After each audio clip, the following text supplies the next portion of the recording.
Hi, I'm Candace with Slusher Consulting, back to talk to you guys about just some advice I might have on recruiting and retention. So that has been the big subject, the big topic everybody's talking about since COVID and this shortage and the great resignation and all of that that's happening.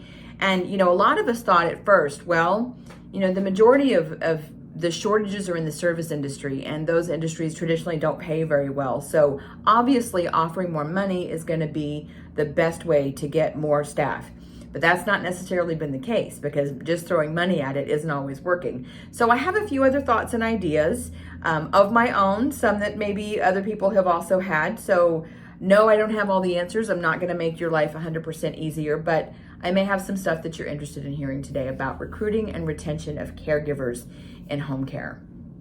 So first of all, recruit right, not fast if you can help it. Of course, there's always going to be times when you have to make these really fast hires, but whenever possible, set up a process, not just to make it hard on your people that are coming in, but the truth is you have to trust these people a lot. So I kind of recommend putting up almost like a few tests. So here's my thoughts. It's something to make sure that they can follow directions and that you already have like a basis for knowing that they're reliable before you even send them out to a client's home. So first of all, always do a phone screen. Make sure that you hear their voice, that they talk to you about what their, experience is, why they like doing this job. Just talk to them. Make sure that you can at least be on the same page and relate to them, and that they're a real person and they mean what they say, to kind of get that gut feeling of I like this person or I don't.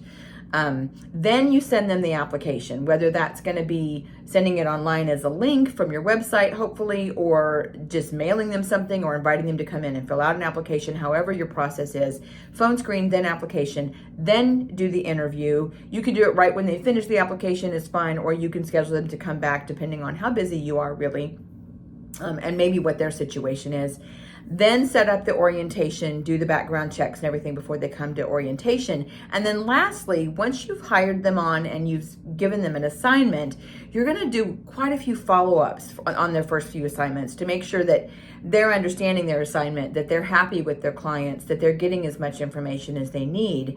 And that's going to go now they've passed all these tests, you've hired them, you can rely on them, but now you really need to nurture that relationship with them, because there's a lot more to working with caregivers than it's not just an employer-employee relationship, and you probably know that.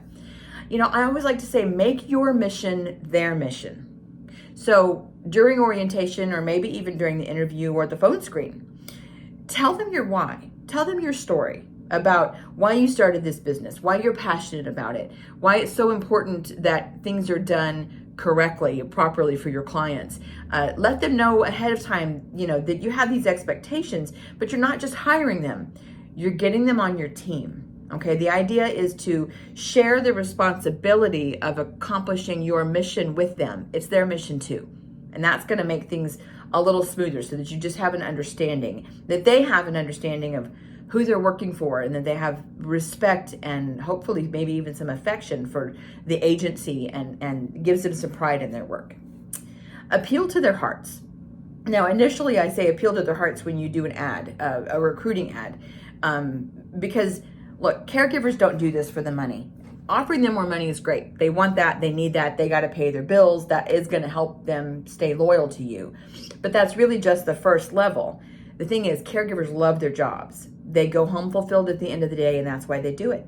So be mindful of that all the time in all of your interactions. They lead with their heart. So you've got to speak to their heart if you want to really connect with them. Okay. And then, invest in them if you can. And by that, I mean, make sure that your software system that you're using, or the app or the clock-in process, is as user-friendly as possible to make their jobs easier. Because when they get frustrated with something little like that, that does change the way they feel about your agency. If they feel like you're making it hard, even though you don't mean to do that. But make sure that you understand the user experience, even just from your software and your clock in and out system, okay?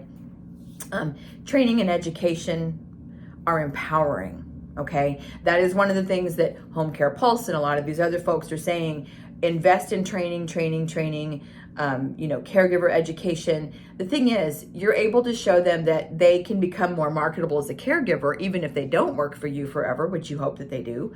But choose an online system or create your own, but one way or another, show them that you want them to grow as a professional and you're offering this to them for that. And then maybe set up some sort of reward system, whether that's a caregiver of the month, or you clocked in on time every day and had no call-ins for 6 months or the whole year, and at the end of the year they get some sort of reward. Just even if it's just a pat on the back or an occasional $5 gift card to Sonic, something to know that you care about what's going on with them and you're thankful that they're there and that you're grateful. They need to feel valued, and that's going to go a long way. Some sort of reward system. And then I always recommend soliciting feedback, and that's throughout the relationship. It is so vital that your staff feel like not just that they're taking an assignment, going out and doing the work and going home. They need to be involved in any little way that they can be. And even if that's just before you go do your supervisory visits, you call up the caregiver and say, hey, I have a supervisory visit with your client next week. Do you have any insight? Is there anything I should know that maybe isn't on the care plan? Is there something extra going on with them that I should be sensitive about? I'm relying on you for that important information. Can I count on you for that? That again helps them to feel valued. But, throughout the relationship, at the interview, after hire, after starting with a new client, you want to get their feedback. Are they happy with their assignment? At the 90-day mark, how are things going? When you call us, do you get a good response? Some sort of satisfaction survey almost, but you could break it up into pieces or just little conversations as often as possible. I mean, depending on the size of your organization, that could be tedious, but if someone in your organization could talk to each one of your staff members once a month, that's huge. That's a pretty big deal, okay? The more you initiate positive contact with them, the more they feel valued, okay? And then just remember, caregivers are your customers too. They are 50% of your business. If you were a peach stand and not a home care agency, and you don't have any peaches, or when your peaches come in, they're all bruised and messed up and you can't sell them, you don't have a business. It's the same thing. If you don't have caregivers, you don't have a business. And they need to be treated just as well, if not sometimes better than your clients. Because while they're not the ones paying you, they're the ones that you're getting paid for, if that makes sense. So they're your product, but they're your internal customers. So treat them as such, okay?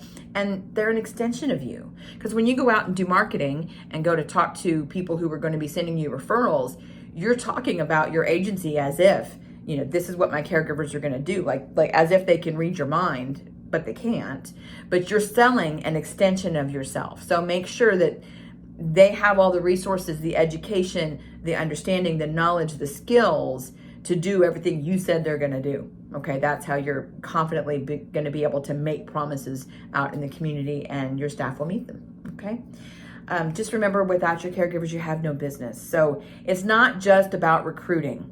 It's about empowering, it's about educating, it's about valuing in order to retain, because, the best turnover is no turnover, right? You want to keep these people on as long as possible. Hopefully these tips have been helpful for you today. We'll see you soon.